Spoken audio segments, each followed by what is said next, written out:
I'll tell you, today I think we face two existential threats to our country that are different from anything we faced in our nation's history. The first is the rise of a Chinese Communist Party that, unlike the Soviet Union in 1980, supplies the phones in our pocket and the shoes on our feet. It's different this time around. The second thing that's different from 1980 is that the biggest threat to liberty and prosperity today is not just big government, but a new hybrid of big government and big business that together is more powerful than either one alone. Now, we face these threats against the backdrop of a national identity crisis. And here I speak as a member of my generation. I'm a millennial. I'm 37 years old. I was born in 1985. And I will tell you that my generation and younger, we are hungry for a cause. We are hungry for meaning. We are hungry for purpose at a time in our national history when the things that used to fill that void of purpose, things like faith, patriotism, hard work, family, these things have disappeared in modern American life, leaving a deep moral and cultural vacuum in its wake. And when you have a black hole that runs that deep, that is when poison fills the void. That is why we flock from one secular religion to another, from wokeism to climatism to COVIDism to transgenderism or transgender authoritarianism, as I think the word that Skip was using, and I was chatting with him beforehand. Why do we do it? Why do we suffer from this mental health epidemic, depression, anxiety, raging in my generation and younger? I think it is in part because we hunger to be part of something bigger than ourselves, yet we cannot even answer the question of what it means to be an American in the year 2023. So that'll be the theme of my talk this evening. What does it mean to be an American today? As I begin to answer that, I'll take you back to a moment in 1993, when I was in second grade, and I heard Martin Luther King's "I Have a Dream" speech for the first time.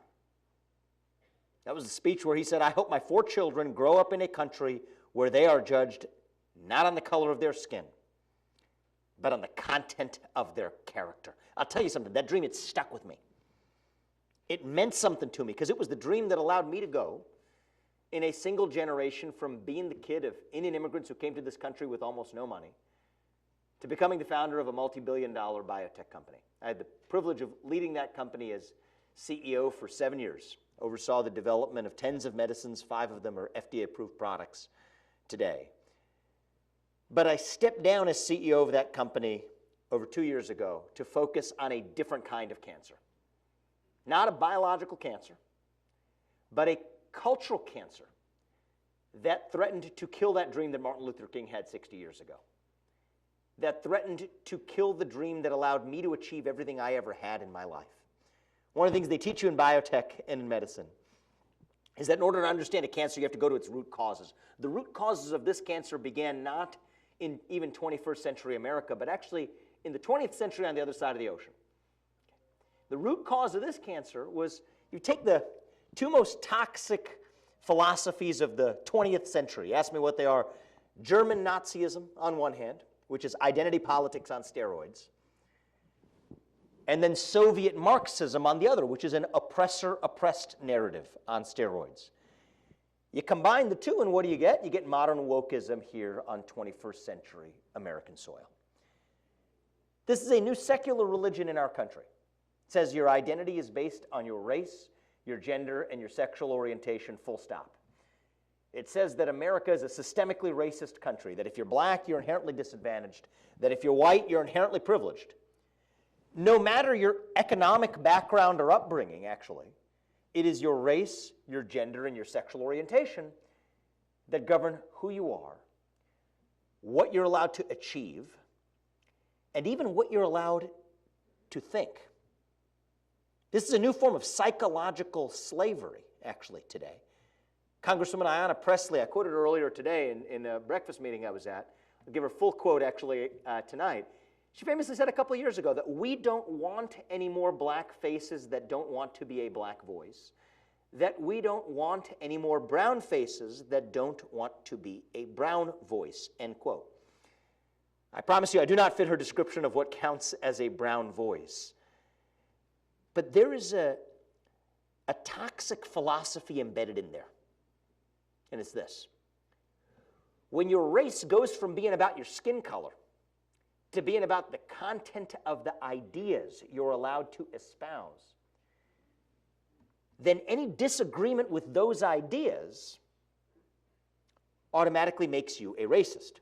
And there is no greater damnation in modern America than to be called a racist. So when given the choice between pledging allegiance to this new religion and being tarred with that scarlet R, everyday Americans are choosing to bend the knee. And that is what's created this new culture of fear in our country. Fear of losing your jobs, fear of your kids getting a bad grade in school, fear of becoming a pariah in your own community. And that culture of fear is what's replaced our culture of free speech in America. And as I said in that video, the best measure of the health of any democracy, especially American democracy, is the percentage of people who feel free to say what they actually think in public. And there is no doubt we are doing poorly today. The question is, how did we get here? It actually starts in an unexpected place. Part of it actually starts with an economic movement that began in this country in the wake of the 2008 financial crisis. I had a front row seat to the 2008 crisis, okay? Got my first job at a hedge fund in New York City in the fall of 2007. It's an interesting time to join the workforce. And that's the thing about us millennials, too. You can understand where this hunger for purpose comes from. You grew up in an era that had you have a jaded view of capitalism. And why is our view of capitalism so jaded? I'm speaking on behalf of my generation. It's because actually the Republicans in this country made a mistake on the back of the 2008 crisis. Okay, the way it's supposed to work is we have creative destruction, what Joseph Schumpeter called creative destruction, in the cycle of how capitalism recreates itself and rises from the ashes. We didn't let that happen after the 2008 financial crisis because the Bush administration and Hank Paulson, who was most recently the CEO of Goldman Sachs, who was then the U.S. squatting as the U.S. Treasury Secretary, decided that we were going to bail out the banks whose behaviors got us into the 2008 financial crisis. They bailed out the banks at the public fisc. They used public money to bail out bankers who made a lot of money when times were good to get bailed out when times went bad. This was a mistake made by Republicans in this country. And so, if you ask me, understandably, there was an uprising and a revolt. It's called the Occupy Wall Street movement that said that, well, if that's what you're going to do, it's going to be crony capitalism all the way down. If it's just a game and a sham anyway, then you know what we're going to say? We're going to storm Wall Street. We're going to say that we're going to take money from those wealthy corporate fat cats, redistribute it to poor people to help poor people because that's the way you're going to play the game, and this is how we're going to play the game, and that's how it's going to be. But then something else happened right around the same time, which was the birth of a new strand of the left with the election of Barack Obama as the first black president of the United States in 2008. There was the birth of a new strand of the left around that same time that had a slightly different theory of the case. And what they said was, well, hold on a second, Occupy Wall Street, okay? It's not just economic injustice. It's not just poverty that we care about. We have some new concerns on the left, like racism and misogyny and bigotry and, of course, climate change. You know what? This turned out to be the opportunity of a lifetime for big business in this country. Because if you're big business, if you're Wall Street, Occupy Wall Street is a pretty tough pill to swallow. But the new woke stuff was actually pretty easy. You applaud diversity and inclusion. You put some token minorities on your boards. You muse about the racially disparate impact of climate change after you fly in a private jet to Davos. It's pretty good work if you can get it. But they did not do it for free. They expected that new left to look the other way when it came to leaving their corporate power intact, and it worked masterfully like a charm for both sides. That is the story of how a bunch of big banks got in bed with a bunch of woke millennials who themselves are hungry for a cause. Together they birthed woke capitalism, and they used that to put Occupy Wall Street, the old left, up for adoption. And it worked so well on Wall Street that Silicon Valley then said, okay, we're going to get in on that. Because, you know what, if you're Silicon Valley back in 2010, 2009, the threat to your power used to come from the left. Break up big tech was not a right-wing slogan back then. It was a left-wing slogan back then. They were skeptical of the monopoly power of the rise of concentrated behemoths in Silicon Valley. So you know what Silicon Valley said? They said, okay, we can make that same deal with you. We will censor hate speech and misinformation as you define it. We will use our power to advance your substantive ends, but again, we will not do it for free. We effectively expect the new left to look the other way when it comes to leaving our monopoly power intact. And again, that trade worked masterfully for both sides. That is the story of this unholy alliance, this arranged marriage. It was not a marriage of love. It was an act of mutual prostitution, and the net result of that act was the birth of a new Leviathan, far more powerful than what Thomas Hobbes envisioned 400 years ago, far more powerful than what our founding fathers envisioned 250 years ago, this new woke industrial, ESG industrial complex that's a hybrid of government power and corporate power that together could accomplish what neither could on its own. And then that's how you get the litany of what you saw follow in the years thereafter. The rest of corporate America gets in on the act. Coca-Cola making statements about a new voting law in Georgia that make it sound more like a super PAC than a soft drink manufacturer, teaching its employees how to be less white. Their words, not mine. While they do nothing about, by the way, their own impact on a nationwide epidemic of diabetes and obesity in the black community that they profess to care so much about, or Nike that decries slavery 250 years ago in the United States without saying a peep about using slave labor in places like China today to get $250 sneakers that they sell to black kids in the inner city who can't afford to buy books for school. This is the whole litany, okay? It just keeps going on and on. This is the game they played. Now it gets a little worse. The story takes a dark turn when you have that much concentrated power, right? The American vision was about distributed power through our democratic body politic, distributed power through free market capitalism. But when both the capitalism and democracy get in the same bed, you have concentrated power. What does that do? It lends itself to capture. And that is when a third party showed up on the scene and realized they could turn this bilateral arranged marriage into a three-party affair. That is the Communist Party of China. And what China realized was that this is an opportunity. If we can get those same companies that relentlessly criticize alleged social injustices here in the United States to come do business in China without saying a peep about the actual human rights atrocities over here, if we can get them to obsess over climate change and foist emissions caps on American energy companies while also investing in PetroChina without demanding the same thing over here, great. We have undermined America's greatest geopolitical asset of all. And that is not our nuclear arsenal.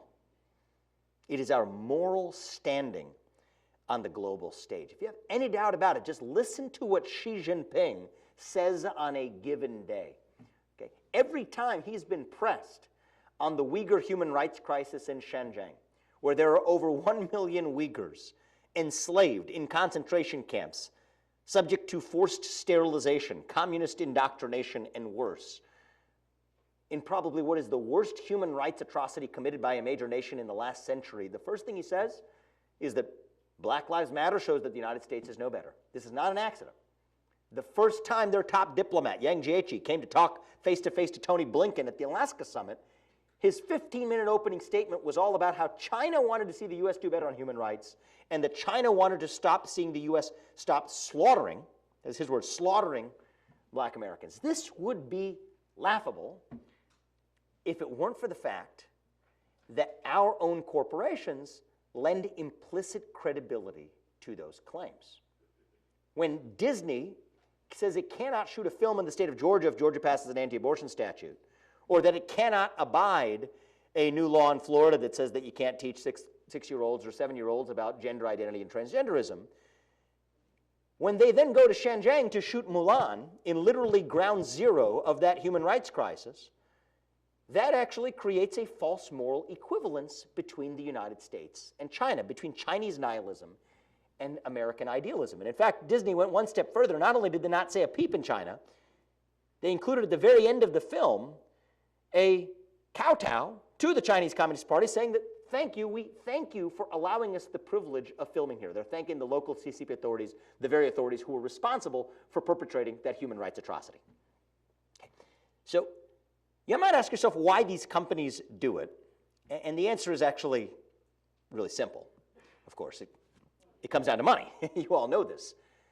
Now, why is that? It's because if you're entering the Chinese market, okay, China builds a great Chinese wall that stops you from selling products in China if you criticize the CCP. But if you criticize the United States, they will roll out the red carpet.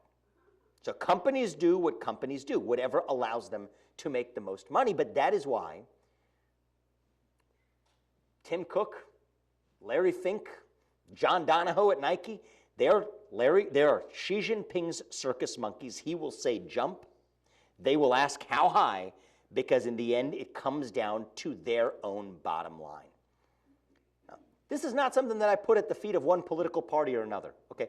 This is the product of a bipartisan consensus in this country dating back 30 years in America. Okay? The bipartisan consensus, what they called it back in the 1990s, was the philosophy of democratic capitalism. Okay? What did the philosophy of democratic capitalism say? It says that we can use democracy, we can use capitalism as a vehicle to spread democracy to places like China. We had this fantasy, okay? Thomas Friedman, world is flat, end of history. That we can export Big Macs and Happy Meals, and somehow that was going to spread democracy to places like China. Well, what they realized is that they could turn that game on its head. We thought we could use our money, our investment, to get them to be more like us. What they realized is that they could use their money, access to their money, their market, to get us to be more like them. Or even one step better than that for them, that they could use our money to get us to be more like them. And they sent back those Disney movies and Nike sneakers and Apple iPhones like Trojan horses to undermine the United States from within. So I could go on and on about the problem. But I think that it is time that once we're able to see the problem with clear eyes, we begin to find our way towards solutions. What do we actually do about it? Thank you. First thing I will say is that not all solutions, despite the fact that we're in the Institute of Politics, I will say, not all solutions come through politics. The market can offer promising solutions too. The three most powerful financial institutions in the United States are BlackRock, State Street, and Vanguard. Three institutions that just the three of them manage over $20 trillion on a given day. That is more capital in three hands than the entire U.S. GDP. It is the largest concentration of private capital in private hands in human history, but they're using the money of everyday citizens, I would venture to say of many, if not most people in this room, directly or indirectly, to tell American companies to adopt one-sided political agendas, from racial equity audits to emissions caps, that most everyday Americans, most of you in this room, do not agree with, and which do not advance your best financial interests. That is a fiduciary breach. It is the largest scale fiduciary breach of the 21st century, but rather than just observe it, that creates a market opportunity. That is why I personally founded Strive a little over a year ago, a new asset manager that is competing directly against the likes of BlackRock, State Street, and Vanguard, using the money of everyday citizens, thank you, to tell American companies to do something really simple. Focus on your products and services, and yes, making money doing it without apologizing for it, without mingling your business in any other social or political agenda, because that's what American excellence is all about. That's what capitalism is all about. Now, you ask yourself why BlackRock actually behaves this way. It gets really interesting. The same company, the same asset manager that is telling companies like Exxon and Chevron to drop oil production here in the United States to meet net zero targets by 2050, is actually seeing some of those same projects still proceed. They still just proceed under new ownership. I wonder how that helps global climate change. Last time I checked, turns out PetroChina is buying up projects that firms like Chevron are dropping. So you might think, if you're a climate activist, that you'd be happy if BlackRock is actually causing Chevron to drop an oil project. Well, what you didn't realize is that PetroChina's just buying up that same project in the Sichuan province of China to be able to do the exact same thing. But then you look up who's one of the largest shareholders of PetroChina. It's actually none other than BlackRock using Chinese money on the other side for Chinese clients to own those shares. That's why I said, you know what, at Strive, we didn't want to bear these conflicts of interest. I said, we're not doing business in China. We can't build an asset management business in China and have the boot of the CCP on our neck if you're going to claim to be a good vocal fiduciary for Americans. But this is an example of where the market actually can create new opportunities to compete with many of those existing incumbents to serve probably 100+ million Americans in this country who are not only badly disaffected from the places where they bank and where they shop and where they invest, but who happen to be some of the best customers that any business could wish for. And so I believe deep in my bones there is an opportunity to drive positive change through the market without touching the sphere of politics. But I don't believe that market solutions alone can power the national revival that we actually need in this country. Our inner animal spirit at the heart of the American soul, it has been domesticated, it has been tamed by this new culture that rejects truth and embraces relativism, that rejects equal opportunity and embraces equal results, that rejects excellence and embraces victimhood. That inner animal has leapt oceans to lift up places like China, while their culture of Maoist victimhood has leapt back in the other direction to hold us down. And you know what I say? When we rallied behind the cry, many of us did, to make America great again, we did not just hunger for any single man. We hungered for the unapologetic pursuit of excellence in this country, because that is what it means to be American. Thank you.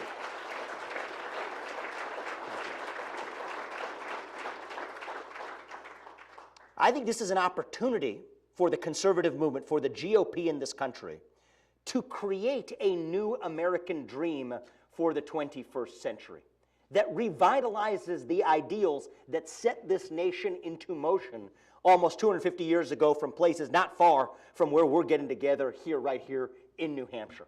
I think it is an opportunity to revive basic ideas, the basic rules of the road, ideas like merit, the idea that you get ahead in this country, that you get into this country based on merit. I'll talk about getting ahead in this country. Let's even just talk about who gets in. Okay? My parents came to this country in the late 70s in my dad's case, in the early 80s in my mom's case, through the front door, legally. They followed the rules. They worked hard. They paid their taxes. They made sacrifices. They raised 2 kids in this country who each went on to found companies that went on to employ and help thousands of Americans.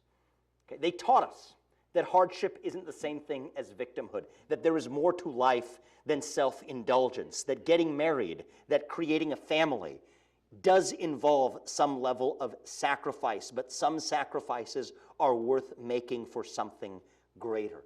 We should want more immigrants in this country like my parents, but we have to embrace them by also acknowledging, and I say this as a first-generation American, that we cannot open our arms to a wave of immigrants whose first act of entering this country is a law-breaking one, because we are a nation of laws.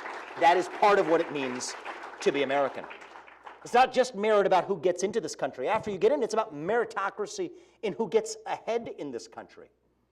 Embracing the idea that Martin Luther King was right. I think the GOP can be not only the party of Lincoln, but the party of MLK, reviving our conviction in the idea that you get ahead in this country, not on the color of your skin, but on the content of your character and your contributions. What does that mean? Thank you. It means that we start by getting rid of racial discrimination in every form and every way in this country, and that includes when the Supreme Court overturns affirmative action in college admissions later this year, as I expect they will. that we take that movement to every sphere of American life. I tell you, the next president of the United States, I'll teach you something tonight that even I didn't know a year ago, okay, until I started writing, thick of writing books about this stuff and teaching it for my own self. I was ashamed I didn't know. Most of the spread of affirmative action in this country, like most bad things, I think, lay at the feet of the federal government, actually, in the United States. Executive Order 11246, Johnson-era executive order that says if you want to do business with the federal government, that you have to adopt race-based quota systems in your hiring practices. That encompasses from Google to Boeing to General Motors, companies that encompass over 20% of the U.S. workforce is hired against the backdrop of racial quota systems created by none other than the U.S. federal government itself. From Ronald Reagan to George Bush to Donald Trump, Republican presidents have had an opportunity to draw a line through that, but they said they weren't going to do it for fear of political backlash. I think we need a Republican president that, without fear, will say that we are the party of Martin Luther King. We will not tolerate federally mandated racial discrimination and eliminate that executive order once and for all. This is not that hard.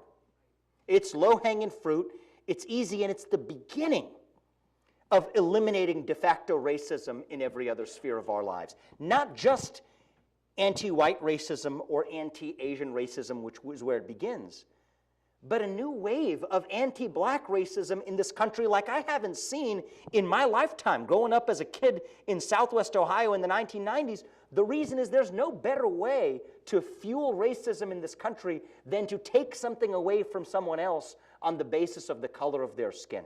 And so whether it's worried about anti-white racism, anti-black racism, or anything in between, we need to revive that pursuit of excellence over de facto racism in America through that idea of putting merit back into America itself. Yeah. Thank you.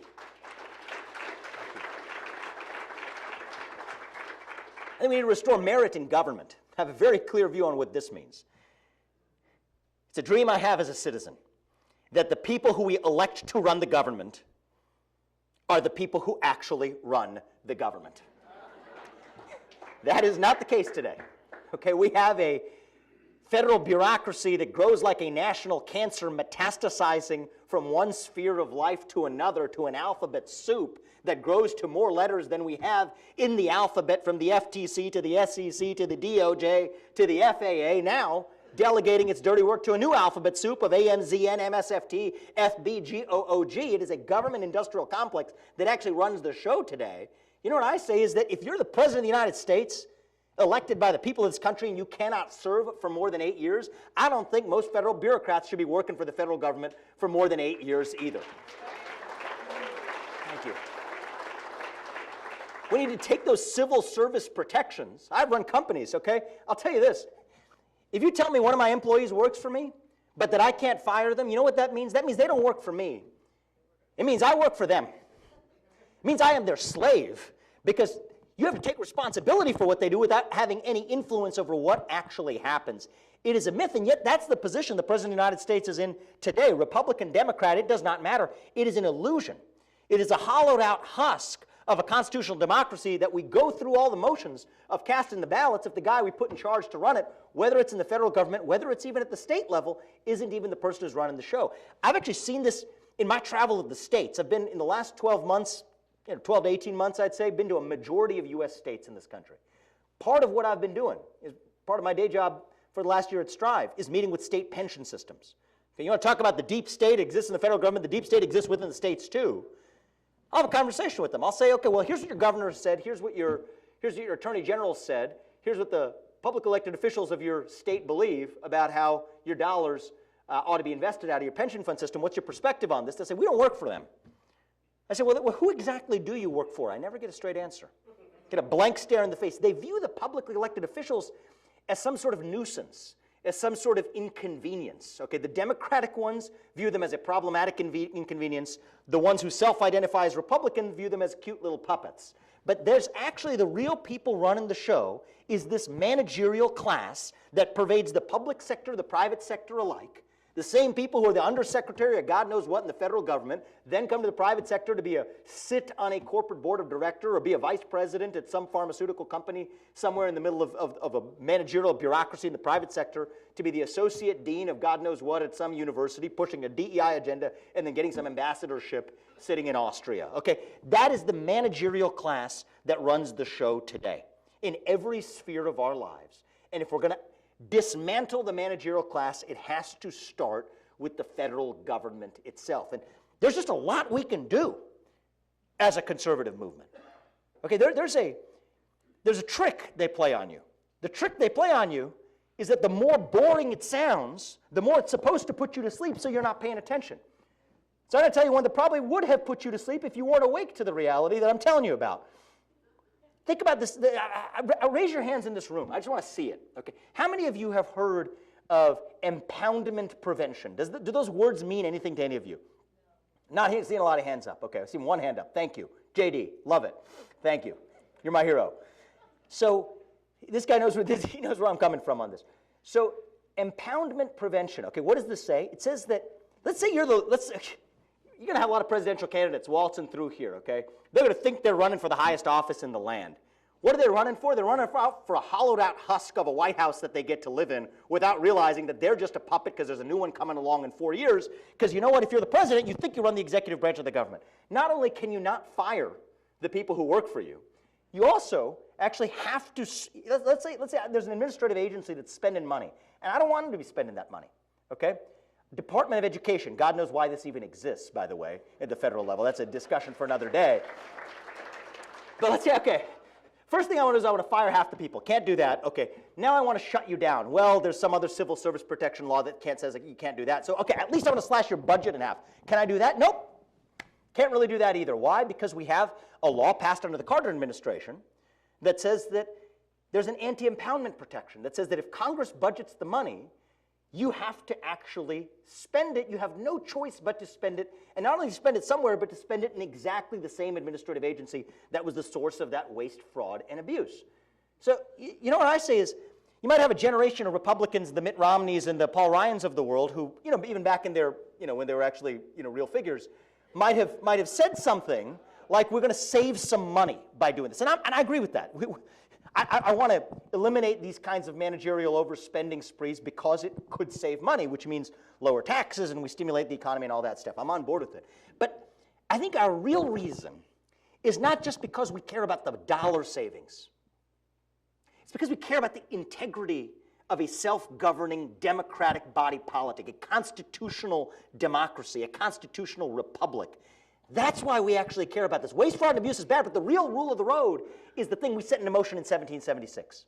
The idea that whoever we might elect and put in that office, it's the people who we elect as citizens that we want running the government, that we, the people, put into power to run the government, rather than a self-appointed aristocracy, which is the real party that runs the show today.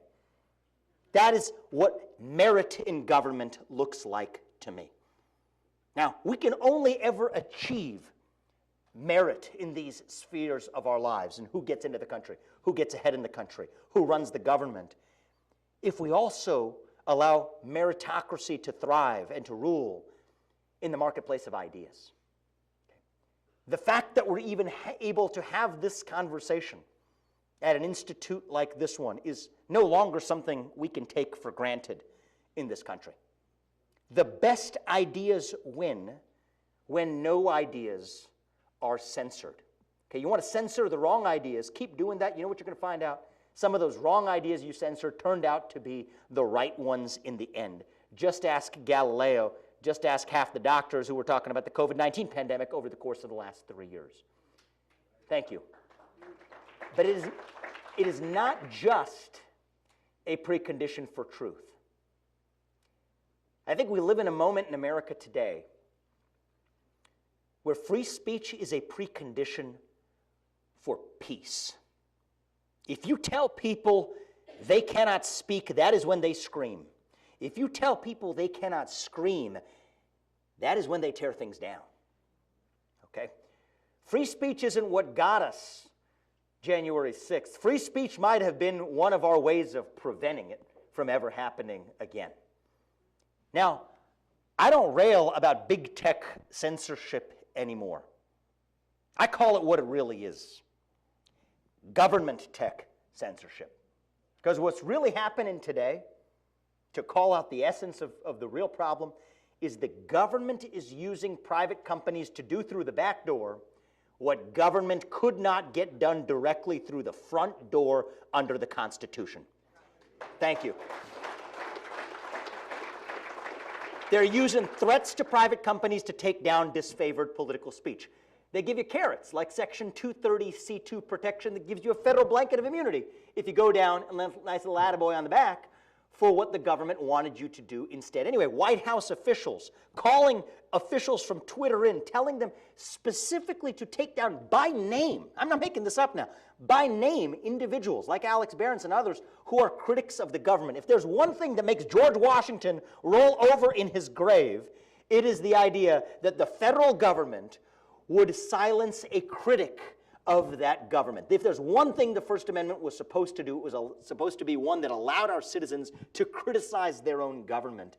And yet, not only is it happening, it's happening in a manner that was designed for us not to see, because they're using the so-called invisible hand of the market, right? The fetishes that we developed 40 years ago, the slogans we memorized in 1980, back against us to be able to do what government could not otherwise do. You know what I say?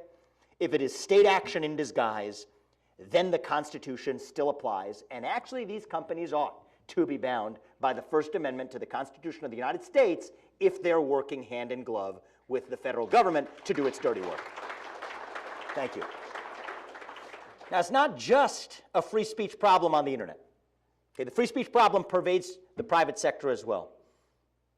It strangles American workers. The number of workers who were fired in the last 2 years for saying the wrong thing on social media, for wearing the hat of the wrong political candidate, for saying the wrong thing even on their own time, going to the wrong political rally, it is staggering. It is unacceptable in this country. And you know what I say?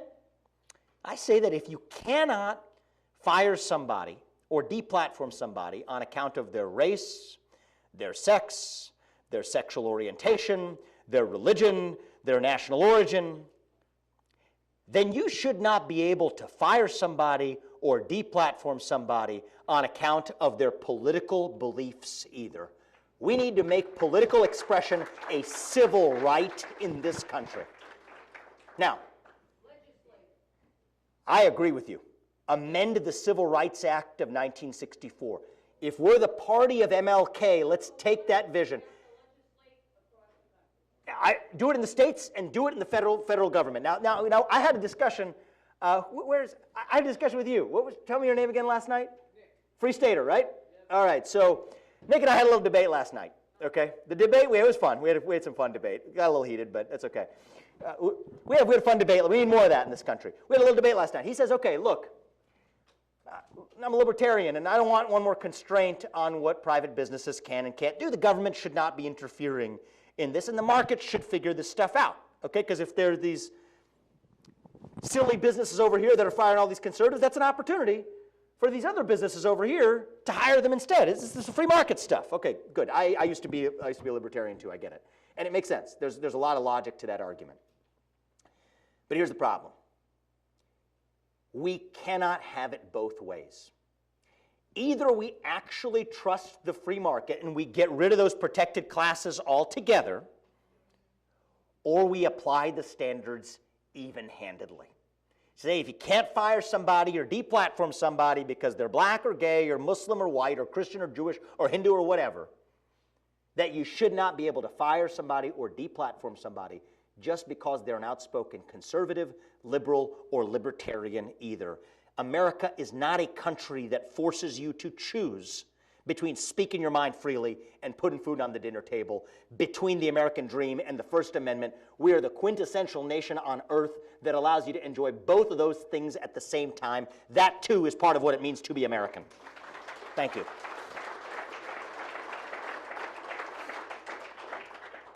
Now, I say, what can we do? If we can do these things, if we can revive the answer to the question of what it means to be American, revive merit in who gets into this country, revive excellence in who gets ahead in this country, revive meritocracy through free speech and the ideas that get ahead in this country, rediscover the ideals that set this nation into motion, then, and only then, can we then rise to the occasion to face down the #1 existential threat that we will face over the next decade ahead. And it is coming. It is already looking in the sky. You'll already see it here on a given day. It is the rise of communist China.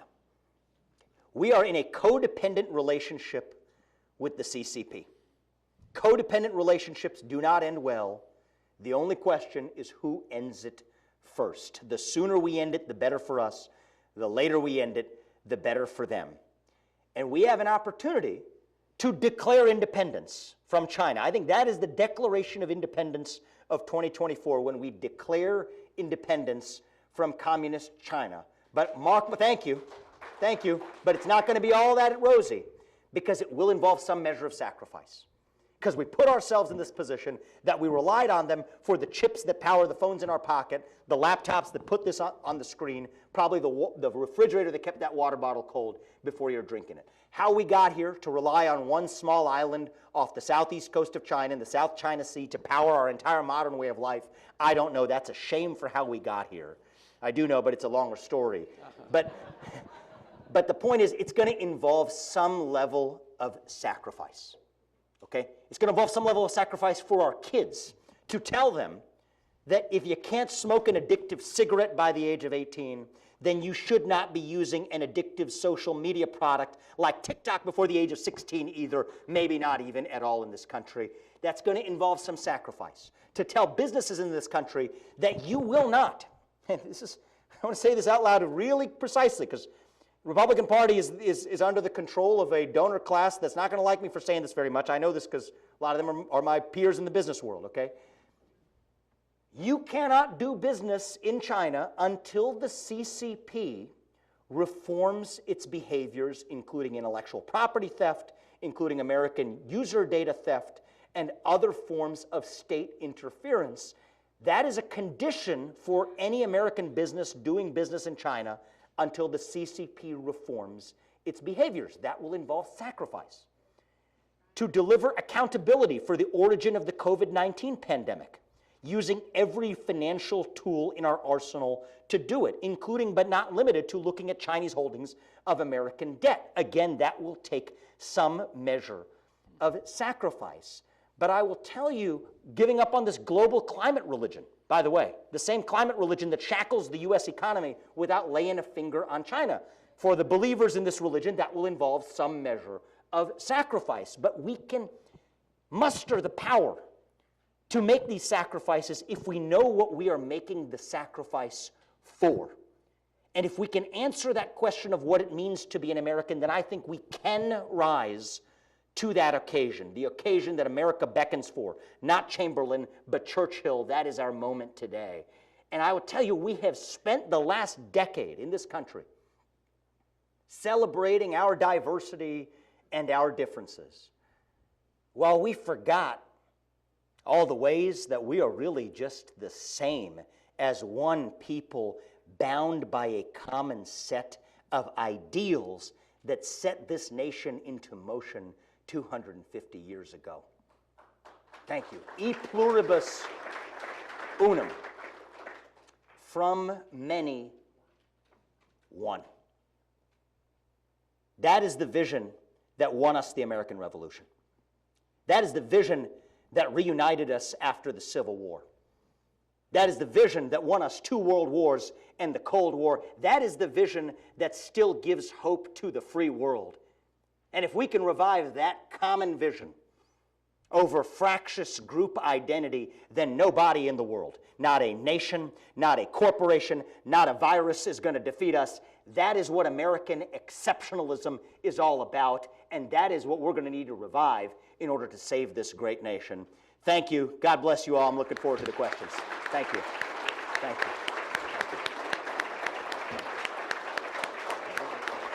Thank you. And And everyone here is either a state rep, a former state rep, or a future state rep. Perfect. We got 400 of them, right? Yeah, I like that. Yeah. So, I heard they're very well paid, actually. Yes. Yes. Some of them are overpaid. But, by $25, right, or something? $100. The Democrats. And I would just like to point out a couple of other people in the leadership here. We have my favorite state senator, Ruth Ward, here. Thank you, Senator. And, very instrumental in education savings accounts. Thank you. Thank you, Senator. Thank you for that. And also the vice chairman, the new vice chairman. He's actually newer to his job than I am by about 15 minutes. The vice chair of the state party, Ryan Terrell. Ryan, thank you. Congratulations. And, yeah. I've heard the name, but it's good to put the face to it. Good to meet you, man. And he's a millennial also. And for you millennials, a lot of us boomers, we were actually at the speech with Martin Luther King. And it was very moving. It was very moving. But so I'd just like to kick it off. We do have two of our college Republicans in the back with microphones. To speak, please raise your hand and let them hold the mic in front of you if you can, or else pass it to you. And the one thing I'd ask you is, this is not an opportunity for you to give a speech. I just hate to tell you, but we really don't care what your speech is. We want to hear from Vivek. And that's a very good-natured just way to say, so we can get as many people as possible to ask questions. But I'll just lead it off with, you know, we've got the Larry Fink, woke, ESG, corporate push, and, you know, we look at all these folks in D.C. that are potentially running our country. And sometimes people say, what can I do? What can I do? I'm just an average citizen in New Hampshire. What can I do? What are your suggestions for what average people can do to help the situation? So I think first is education and self-education, okay? Knowledge is power, okay? There's a long story about Frederick Douglass, actually, who taught himself how to read. That was his ticket out of slavery. What I see today in America is a form of not just psychological slavery, but even financial slavery. One of the things I told people, this is my day job at Strive, what I told them is, here's just 5 questions you can ask your financial advisor. For example, ask them, was my money used to vote for a racial equity audit or an emissions cap? Was it used to vote for executive compensation targets for CEOs that include ESG goals rather than just financial goals? Was it invested in funds that systematically divest from firearms, from oil and gas, from coal? I'm not even telling you what to do. I'm just saying get the answers, right? Knowledge is itself empowerment. That's the first step. And people don't realize this. You do vote every day with your dollars. Whether you know it or not, you're casting that vote. Now, it's not just the financial markets, though. I think it's even in our culture. The ask that I would make of every one of you, okay, is when you find yourself in a room where you believe you're the only person who believes what you do, I think you have a civic obligation as an American today to speak your mind without apology. Thank you. Now, if you do that, I will make a commitment to you in return. The commitment I will make to you, you come find me if I'm wrong about this, is that you will discover you were not the only person in that room who believed what you did.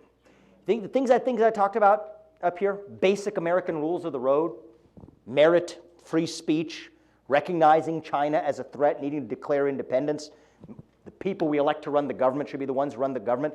These are not partisan ideas. I know I was referring to the conservative movement. Forget my references to the conservative movement. Forget the GOP. These are just basic American rules of the road.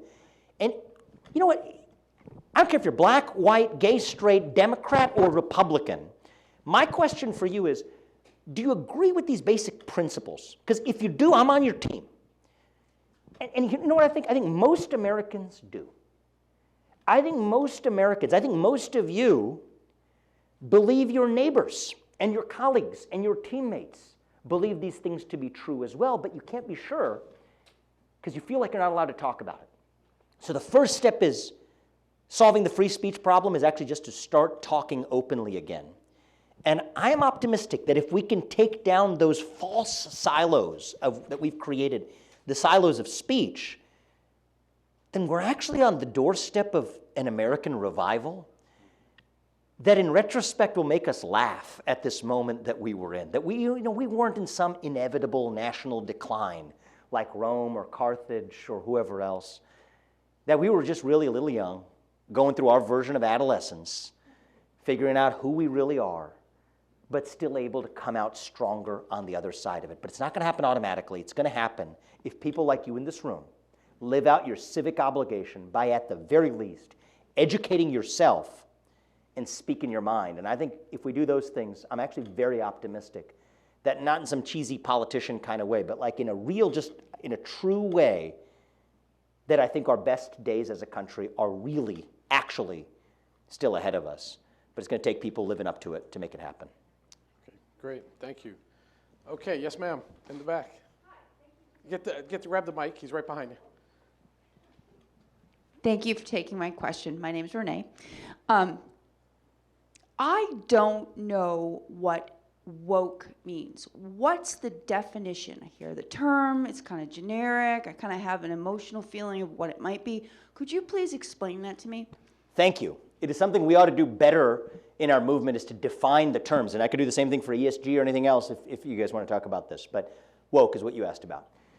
So I'm not going to define this in critical terms. I'm going to define it in neutral terms that anyone on any side of a debate can agree with, okay? Being woke refers to waking up or becoming alert to invisible societal injustices and then taking action based on your awareness of those previously undiscovered societal injustices. It's like the equivalent of string theory in physics says that there's these invisible strings that govern the relationships between objects in the universe. The theory of wokeness has a view of a social string theory, that there are invisible social relations and hierarchies and power structures that are not just governed by money, that was the Marxist worldview, but that are governed by other genetically inherited characteristics. And whether or not we all know it, the 150 of us in this room, we're all taught, tightly taught, that kind of taught, in an invisible power struggle with one another. And that the parameters that determine whether we're higher or lower on that chain are our race, our sexual orientation, and our gender. So being woke refers to now seeing that reality, and the promise of the woke religion is that once you see it, you cannot unsee what you have come to know. It's neutral terms. Proponent or opponent, that's what it's about. Now, I think that there's some version of this that begins in a good place, okay? The belief that there's a history of injustice that we have to understand and reckon with if we are to move forward, okay? I don't think that it starts in a good place in the top-down version of it, but sort of in the millennial Gen Z version of it. I think it actually, especially the Gen Z version of it, comes from a good place. But the problem is that it's just a symptom of this deep hole, this black hole of a void in our heart, okay? And I'll tell you how I feel as a millennial, maybe it's how most of us feel, is we're just like blind bats flying in a dark cave, lost trying to find our place and locate ourselves. Bats are blind, you do it through sonar, you send out a signal, and then you locate yourself by seeing what bounces back. That's the role of faith, patriotism, family, standing institutions, unshakable realities for most of human history. Aristotle talked about it's every bit as true in his era as it is today. This is how we deduce our identity, who we really are. But when those pillars disappear, what the woke faith offers is a substitute. It's not real, it's artificial, it's made up. But if we're not getting the signal from the real thing, we're going to take it from the fake thing instead. And then we become addicted to it. It becomes an addiction. And so what do? We tell this generation that you have this moral hunger, all right? But the way you satisfy it is you go to Ben & Jerry's and order a cup of ice cream with some social justice sprinkles on top, not realizing you can't satisfy a moral hunger with fast food. You did that for a few years, but where are we now? That effect is starting to wear off. Young people in this country are recognizing that they're still hungry for something else because you can't satisfy moral hunger with fast food. We need more substantial fare. And that is the opportunity for this movement. I don't think we're going to get it for long, but the moment is open now to fill that void with something else. We can either keep doing what we've been doing, myself included in this, by the way, criticizing the social justice sprinkles, writing books and showing up on Fox News, and I think spotting the problem is part of it, being self-critical here. But I think we can now rise to the occasion to actually fill that void with the vision of American national identity that runs so deep that it then dilutes the woke poison to irrelevance. That's the opportunity. The question is whether we rise to the occasion to do it. Okay. Great. Let's see. Where's my mics? Let's get Leah. A question for Leah. So something that scares the life out of me is this combining of what you can and can't say with tech and government power, and that is a central bank digital currency where they can literally reach into, shut off my bank account if I criticize the government. I mean, we saw them do it up in Canada. Yeah. Is there any way that can be derailed? You're a money man. Yeah, I mean, you want me to take a tech? I mean, I hope people don't get bored by this stuff. But I can talk about it. I can. Stop me if I'm going on too long, because I can go. I love this stuff. So, I mean, I love the topic. I don't love the substance of it.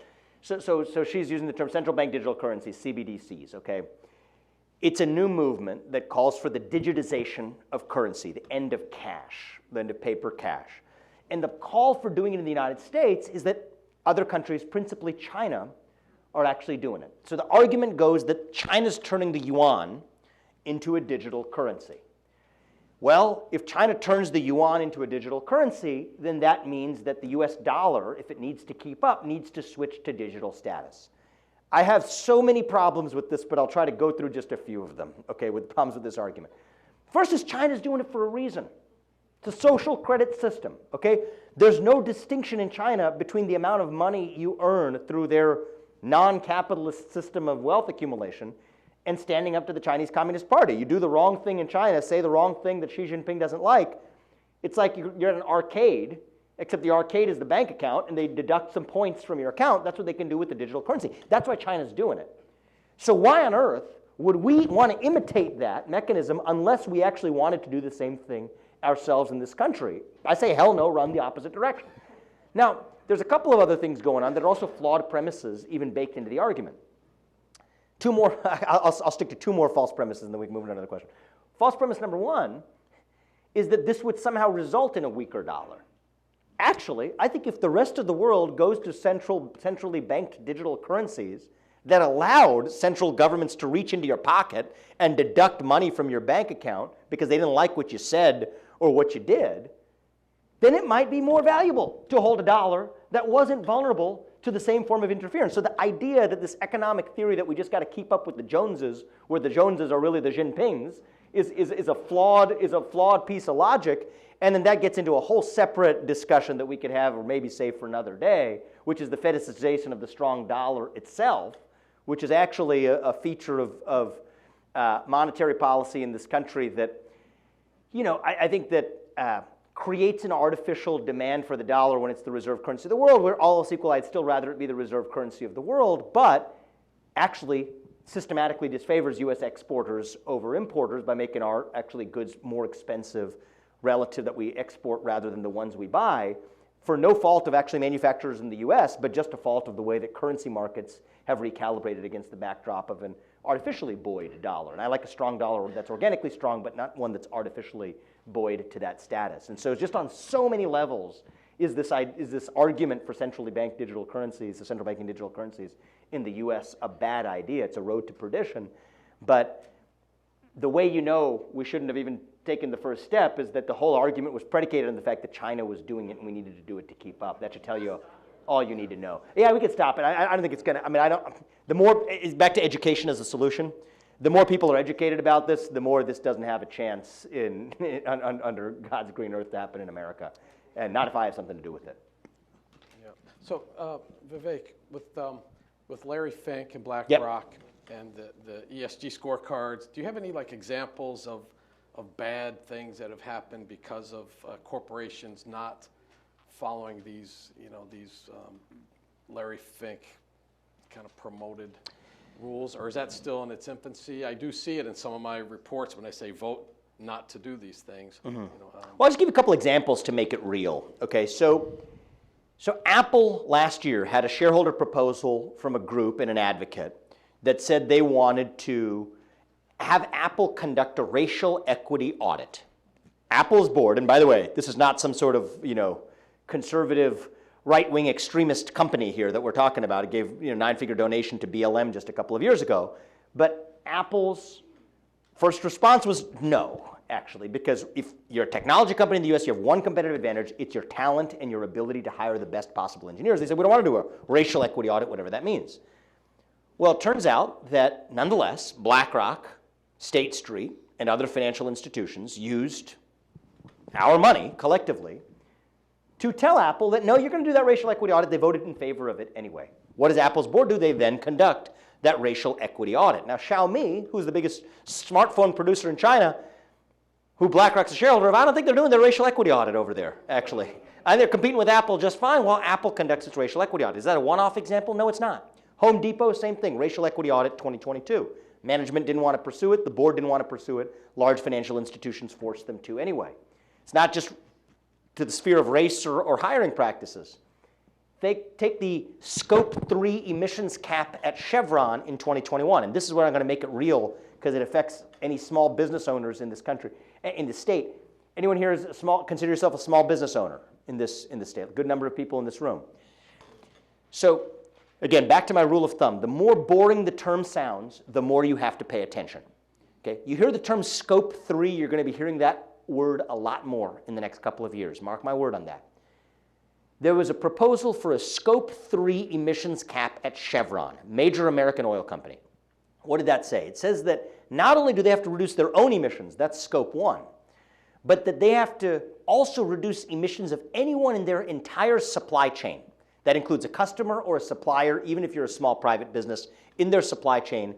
They are then enforcing on you your own emissions cap. Chevron's board said, no, we don't want to do this. Nonetheless, BlackRock, State Street, and Vanguard use your money, our money, to force Chevron to do it by voting in favor of those proposals, which effectively applies the kind of pressure that requires the company to bend the knee. What does that contribute to? That contributes to higher prices at the pump. I mean, anybody notice we had a little bit of an energy shortage in this country, higher prices at the pump over the last year? It is not an accident that it happens in part because of this ESG force being implemented through capital markets. So on one hand, you're paying for $5 gas at the pump last year. On the other hand, what you didn't know is your 401k account was actually being used to give you that $5 gas at the pump. And so who's literally left holding the bag? It's Americans who are left holding the bag, which, as I said earlier, the project that Chevron is then forced to drop are picked up by the likes of PetroChina, who doesn't apply those emissions caps over there. And then if you had one final doubt as to what was really going on here, what's the agenda that's really at work, the thought I'll leave with you on this topic is the climate change movement actually has nothing to do with the climate. If it did, this ESG movement would actually be embracing nuclear energy, the best known system, best known form of energy, carbon-free energy production known to mankind, and yet Vanguard's ESG funds, for example, systematically exclude nuclear energy companies from their fund basket. Now, why would that be?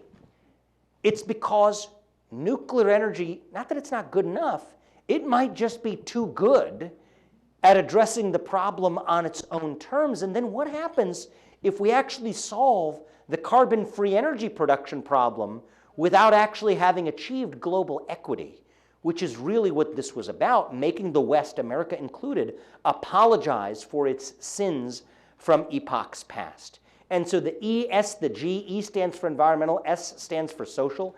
The E is really just a Trojan horse for the S.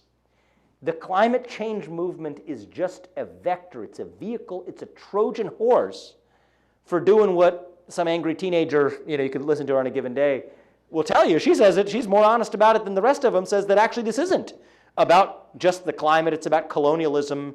It's about social injustice. It's about more than just the climate. She's right. She's actually at least saying what she's thinking. It's on the mind of the rest of this movement, is that it's a vehicle for advancing a social agenda that we would never have accepted if we said it was really about equity. So we're going to make up a new religion and say it's about the climate instead. That's what's really going on. Thank you. Thank you. Okay. Lily. Thank you. That to listen to you talk tonight is like a miracle, like a voice to me, because Lily Tang Williams, I was born in China, and I was enjoying my life, living American dream, and then wake up to say this country is becoming like the country I just left. Mm-hmm. They follow me here, like you said, the equity communist term, ESG, China social credit system. But the saying though, we have been screaming out of our lungs as immigrants to warn people, they are here, they infiltrate into our country, we have enemies within, and now we have globalists are working with China on ESG, on all kinds of stuff. They are not elected by us. So what would you suggest at the state level versus the federal level, what we can do and to counter-strike that? Of course, with the free market too, to work together. This is a year for people to wake up. Mm-hmm. We just saw the magic balloon, right? So everybody's talking about China now. But it's a test. It's on Americans' response. Yes. It was a trial balloon in the literal sense. Absolutely, I agree with you. But we have the worst balloon, like a balloon. It's in our kids' cell phone called a TikTok. Mm-hmm. that cannot be ignored. So what are you suggest the state level what we can do, and the federal legislation, Congress level what we can do?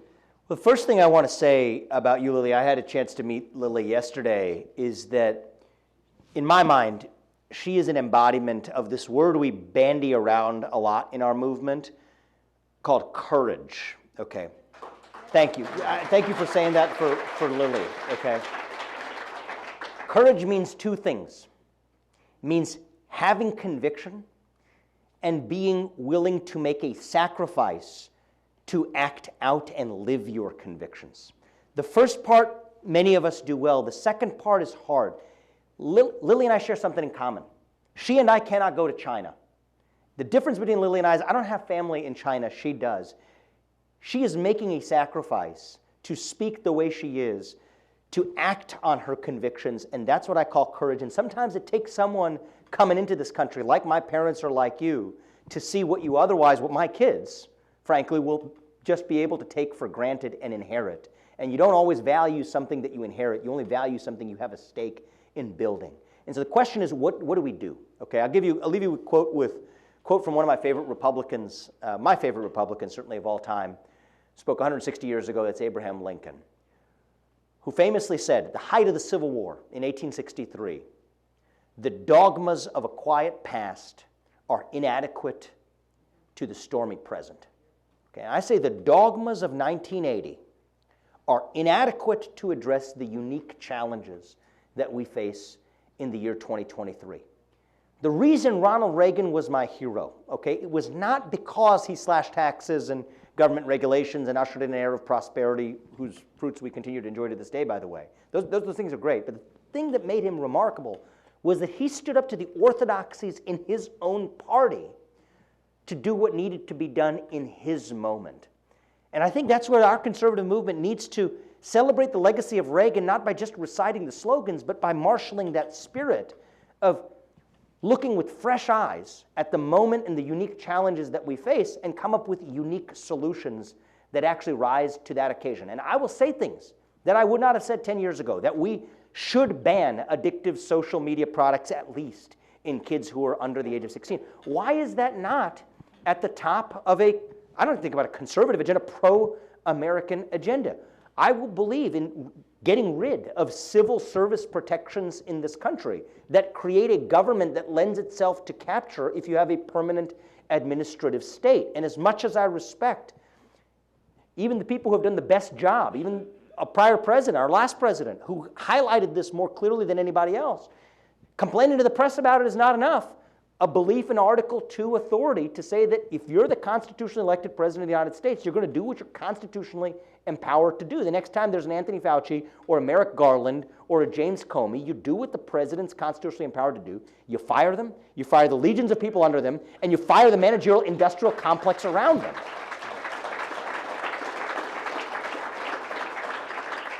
So unshackle ourselves from the dogma, and I think new possibilities await. That's where I'm at. Great. We're going to take a question right here. But while you're walking over with the mic, I just wanted to let you know that Fred Ward, he was with Abraham Lincoln when he said that.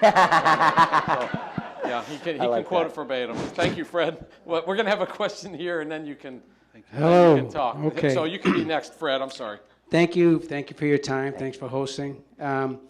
So I don't want to get too close to the conspiracy ledge, but I'll get close to it. So the E is the environmental and the ESG, and you talked about Davos and the WHO, the so-called leaders of the WHO. They want us, one of the bigger issues for them is to reduce our carbon footprint, not them, right? But I'm wondering if anything during your research has come across your desk with some meat on the bones that may have talked about the other thing that they believe should happen, which is depopulation. They believe that the Earth is overpopulated, right? Anything that may be worth discussing? So this is all part of the climate change movement. It's going to make a lot of people mad, not in this room, but in my circles, okay? It is just part of this global degrowth movement. It is an illusion, okay? Tell you a couple, you want to talk about facts? Follow the science. Okay, let's follow the science, let's follow the facts. How many, you think about climate change, why do we care about climate change if for none other reason than the impact that it has on human beings? We're going to talk about the impact it has on human beings. Let's measure that impact. One thing you might start with is the death rate from climate-related disasters, okay? This is internationally undisputed. You won't hear it, but nobody's going to dispute this fact. For every 100 people that died of a climate-related disaster in the year 1920, how many of them died in the year 2020? 1. Okay? 98 to 99% reduction in climate-related disaster death rate. Why is that? Was it through the use of less fossil fuels? No, it was powered by fossil fuels through the buildings and the heating systems and the temperature and the cooling systems and the temperature control systems that we have. And by the way, this one makes a lot of people mad.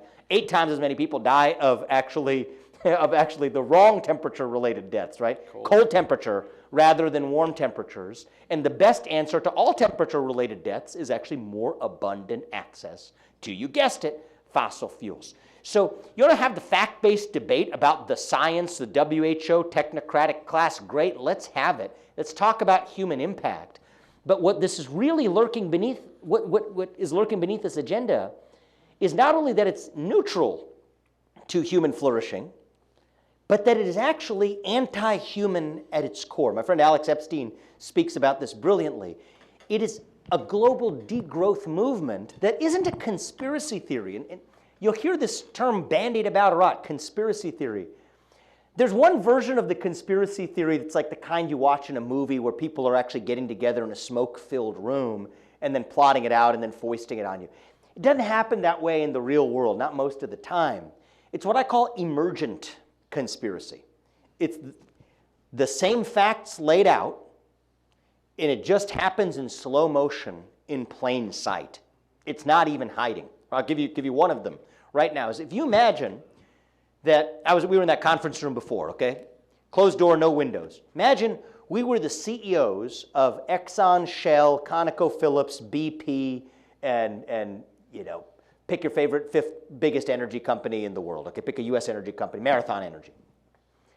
And we decided behind closed doors, cigars-filled room, that we were going to slash oil production and then prices spike at the pump as a result. That would be the conspiracy that we would arrest people over. It's price fixing, classic antitrust violation.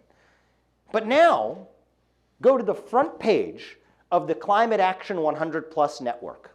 Okay, it's $68 trillion worth of asset managers that have signed a pledge. It's on the front page of their website that they're committing to effectively pressure those firms and firms like them to do the same thing.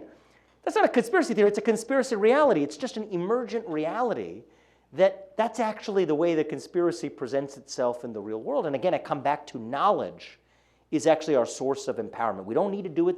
It's not through violence. It's not through physical force. We empower ourselves with that knowledge. But you're right. Just like the other side I said in the answer to the woke question, once you see it, you can't unsee it. And that's the first step to our path forward. Okay, great. Let's have Fred, and then we'll go to Warren.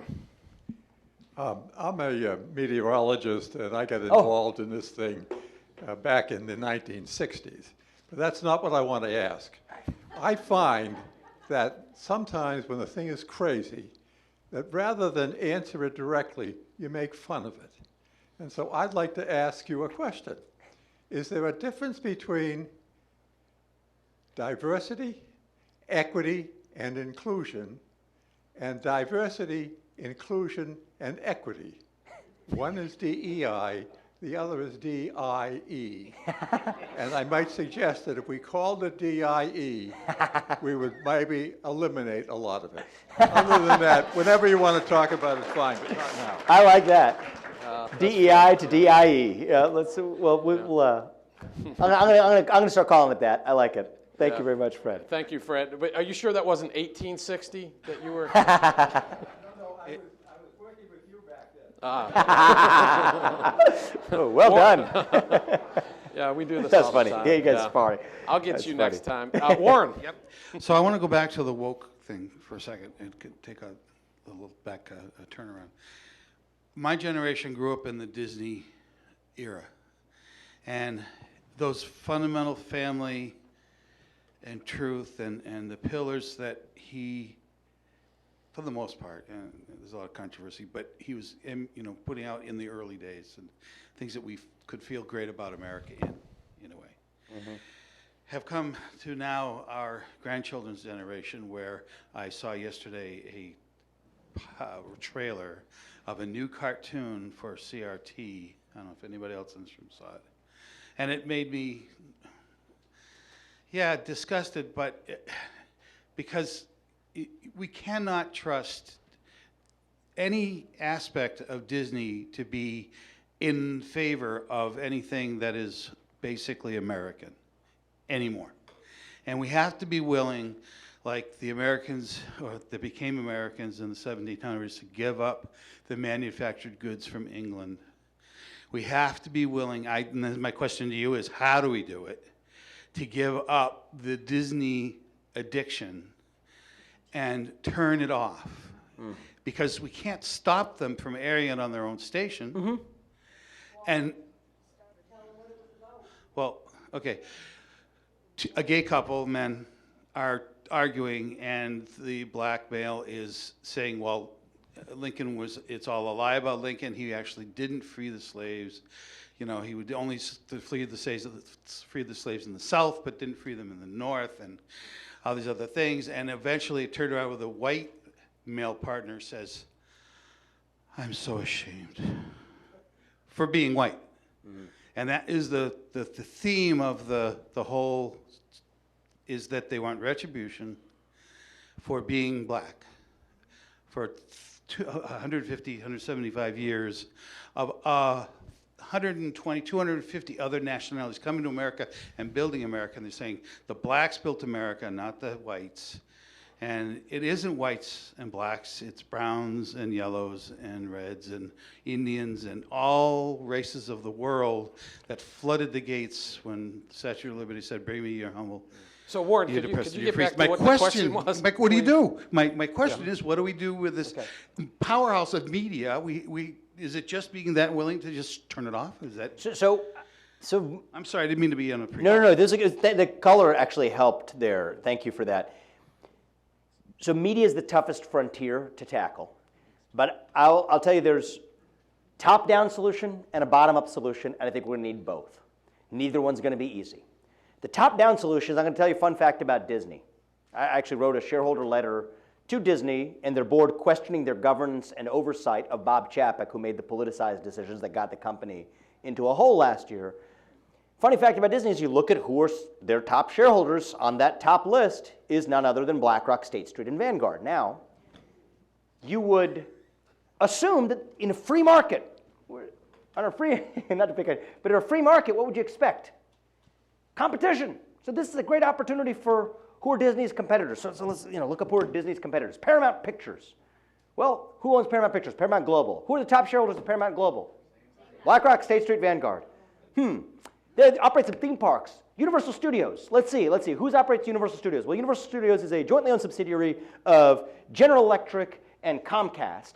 And then you look at who are the top shareholders of General Electric and Comcast. It is none other than BlackRock, State Street, and Vanguard. So we tell ourselves this mythology that we invented, that we live in a system of free market capitalism or whatever, when the capital owners don't want Disney to be behaving this way. The capital owners would rather Paramount Pictures or Universal Studios be taking advantage of it. But we've created this fiction that the shareholders, the institutional gatekeepers, the people who are actually, instead of palace walls in old world Europe, now palace walls in the back of Park Avenue, in BlackRock's corner office, telling the entire American economy how to run. We need to fix that top down. These are fiduciary violations. They're antitrust violations. The use of state pension fund dollars constitutes a First Amendment violation. It's called compelled speech, when the government forces you to contribute money to a pension and then engages in political speech. It engages in political speech by giving it to BlackRock. But these are legal solutions that we can't just lull ourselves to sleep at night by saying the free market mantra 10 times before you go to sleep and then pretend like that somehow solved the problem, waking up to the fact that the free market cannot fix what is not free to fix. I think there's a reasonable discussion to be had about breaking up BlackRock. Okay, it is a firm that cannot represent constituents who have, it's not that it's too big, it's that you can't be a good fiduciary to clients who have fundamentally different interests any more than you can be a lawyer in the courtroom arguing the prosecution and the defense in the same case. It's a fiduciary point, it's not just a big is bad point. That's the top-down solution. But it does take two to tango, okay? Why aren't people pulling that cord? It's easy to say it, but what is it in our nature that causes us not to? Because we can do the boycott thing and it'll last for all of a week and then we go on with our lives and resubscribe. It's the same question about, it's something innate in our human nature, right? It's easy to complain about the other. It's a lot harder to look in the mirror. What is it within each of us that causes us to want to bow down to the new master? It's the same thing when the Israelites were lost in the desert. They said they want to go back and be ruled by Pharaoh. It exists in each of us. It is an impulse to bend the knee and be ruled by a new class of ruler. And I think that that's going to require a deeper cultural change. How are we going to invigorate that cultural change? There's no silver bullet. I do think leaders can make a difference. I do think in the political realm, there's an opportunity for the GOP to make a difference. The right kinds of leaders starting at the top of the Republican Party, being able to lead a way that leads to a national revival. But it's not just in politics. It's leaders in churches. It's leaders in our private sector, CEOs who actually lead the people who work for them. Just because your employees ask for something doesn't mean that's actually what they want. It's like the equivalent of a baby that's asking for its pacifier when it's really just hungry for a bottle, right? You got to feed them what they actually need, not what they're necessarily crying for on a given day. That requires leadership in every sphere of our lives, whether it's politics or whether it's private sector leadership or whether it's even church leadership. And so I think it's got to be both, the top-down fixes, but also the bottom-up cultural revival that we're going to need. And at some point, those two forces are going to meet, and that's when we see our national revival. Okay, well, Vivek, we're at our time limit, and we just want to thank you so much for your insight and coming up. Thank you. Give him a great big round of applause. Thank you very much.